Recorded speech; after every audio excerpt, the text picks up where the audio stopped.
Hey, what's up everyone? It's Josh. Thanks for coming back to my channel. This week I bring you a snippet from our Magic Guys podcast where we answered a question from Jesse where he asked, as a magician, how do you start busking? How do you approach busking on the street? And when you have experience from doing magic, how do you then take your magic to a place where you can start getting gigs? How do you begin that process? So I leave you with a flicker shot and enjoy your clip. Hey there, Magic Guys, it's Jesse Champlin from Jesse's Toy Reviews. So I got a question about performance. No, Jason, not that kind of performance.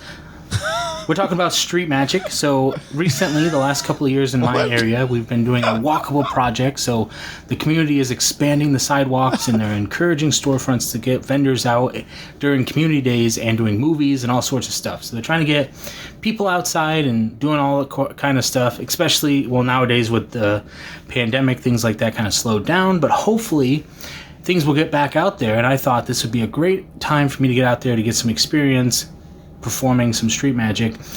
And then a question for Josh is, what do we do next? So once we've got that experience performing and people are aware that we are performing, how do we start booking those gigs? How do we build that platform? Obviously, you got to have business cards. You got to have rapport, build that rapport with the different shopkeepers, the restaurants, the bars. That way people want to hire you, and you have to probably build up a brand name for yourself, determine what kind of events you want to work, stuff like that. But I'll let you answer that. And yeah, look forward to hearing from you. And I love watching the podcast. Thanks. Sorry about the dogs. Great second question. So just to synopsisize. I should probably join them in the doghouse, actually. So he's saying in their community, they have a sidewalk project where they're encouraging people to come out and do some kind of performing to promote their businesses and stuff. And then the second thing was, how do you take it from that to doing magic full time? How do you go from streets to corporate, basically? Yeah, so I guess he's asking, how do you start doing a thing on the streets? So if you're going to go into the streets, the only thing that you need to think of is your pacing.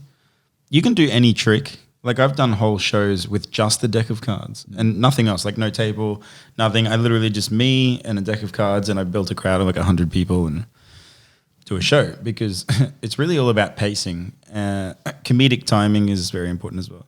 So when you're building a crowd, there's like, I think I brought this up once before. We had it on the podcast where I was talking about split focus. Being able to like entertain a crowd of people while maintaining others. This is our manager. He's come for a cookie. So anyway, Diesel.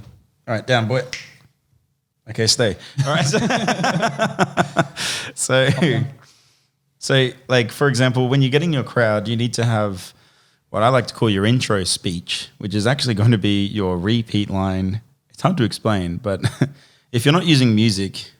So if you're using an amp, some people just put music on and you can get your first few people from that. Mm-hmm. Now, if you're not using an amp and you're just building a crowd, you're not using music or whatever, you use a repeat line. And a repeat line is something like, you might as well watch me. I'm the best magician within a 10-foot radius. I'm actually pretty good at what I do. It's why I work here on the streets for people to see me who could not afford to see me if I was famous, which I'm not, but I am the best magician in my house. So you might as well watch me. And then you just go through it again, right? And you can kind of repeat this line a few times, maybe break it up with random things. Like you'll see an old woman and an old man walk past and you can say, excuse me, ma'am, it's really nice to see you dating younger women. You know, like just stuff like that. Just things that will get people's attention. Once you get your first few people, that's when you do your first trick. For me, it's coins, something small, but I play it very loudly. So it's kind of like, here, check these coins out. While you do that, I'll see if I can get some more people over here. Hey, watch me. You know, just obnoxiously yelling. A little tip I remember seeing, I'm pretty sure it was Gazzo, was he said for someone just starting that isn't ready to be calling people over, is just to have a sign that says world's greatest card trick, like a big sign. And then that would get people to, even to begin with, to start coming over to see. Yeah, that's the thing that you need to figure out is like how you're going to get your first few people. So for me, a repeat line is the strongest. For like Joel Fenton, for example, it's loud music. Yeah, that's right. He'll play actual music on the street. He'll play music and throw his stuff around at the same time. And then like what Gazzo suggests. See, there's this old saying in street performance that if you can bang a stick, you'll never go hungry, right? Right. Which is so true. If you can at least, like when sometimes I'm building a crowd, I have the magic stick and I just smash the table and it creates that loud banging sound, which immediately gets attention. Like someone's like, what the hell's going on over there? And you just call them over. Hey, you want to see a trick? Costs you nothing, only a smile. Yep. Stuff like that. That's it, Jesse. So you just got to start. Find your way, find your in, and start getting that experience, man. I mean, from there. It's better to perform naked, obviously. Oh, wait, he said not that kind of performance. So. That's right. Yeah. We like the jokes. Keep the humor coming, guys. So your question as to what you do after that. So don't be in a rush to move to that next step. Like really spend your time as much as you can getting that experience. First tip is I think some magicians just jump into trying to do it professionally too early, and then they just spend all their time trying to get work and they don't get to spend any more time practicing. Like we're very strategic with our practicing time these days. Would you agree? Like we're so busy, it's not like we can spend a whole day reading a book like we used to. I think my practice comes from working now. That makes sense. Like, so now we're practicing at the events, like we're testing things out or when we're filming and stuff like that. So which you can't do until you already have a really good fundamental understanding of magic. So you can't just go to an event and practice a trick until you can already do so many tricks effortlessly. Yeah, absolutely. Yeah. But as a foundation, as somewhere to start, Jesse, you mentioned business cards. So business cards are the easiest things you can start with. Facebook. Try and make them as best as you can as well.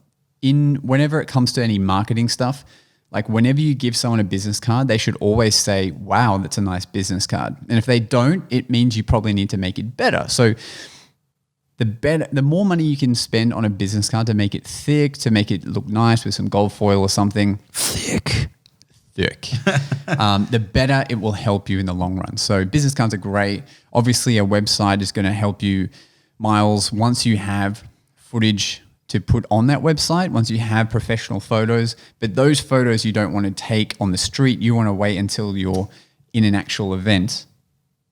I'm just kidding. Unless you just want to, if you want to be a street busker, then obviously whatever the places you want to be performing at, that's what you've got to perceive on your website. Yeah, you have to pick your niche. Yeah. So for Josh, it was corporate people. Yeah, so I wanted to get photos in a corporate environment. So what I tell every magician starting up is once you're ready to start performing, contact all your local charities, find out when they're having event galas, donate your time. They will have a really nice setup, gala or black tie event.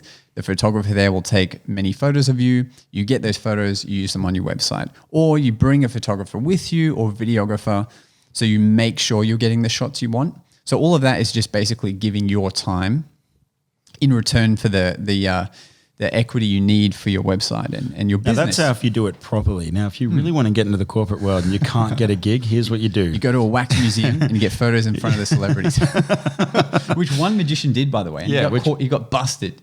Still funny though. Would have been hilarious. So funny, if he owned it, it would have been funny. If he had like in fine print wax statue, right? And then later on he gets busted. It's like, dude, it's on the site. What you do is you go to like a nice hotel. I'm talking swanky as. You dress to the nines. You have your friend follow you around with a camera, and you do some magic for the rich folks. Just catch it all. And then when they say, "What's that guy doing filming us?" You just say, "Nothing." Mm-hmm. Or you could just do what Josh said. It's probably better. Yeah, it's slightly easier to do that.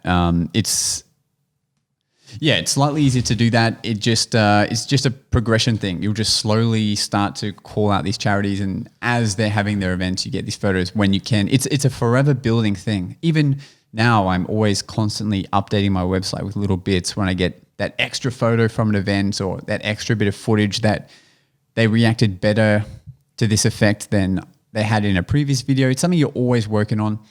So yeah, get business cards, just perform a shit ton. And the more business cards you give out, the more homes you find for your business cards, the better position you're going to be at for people to call you. Obviously, you can do things like contact agencies that book magicians out for events, all those sorts of things. But that's the starting point. Just get really good, get that experience, give out lots of business cards, start collecting footage of you performing.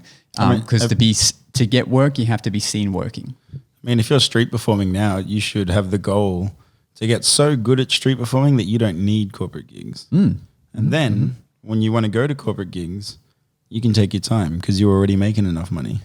Nice. Lucky that was empty. Lucky. But yeah, anyway, that's our advice for you. I hope you enjoyed it, Jesse. Jesse. This summer, one Jesse's question has been answered. Thanks for listening. It's time for us to disappear now. But we'll see you again on the next episode of The Magic Guys.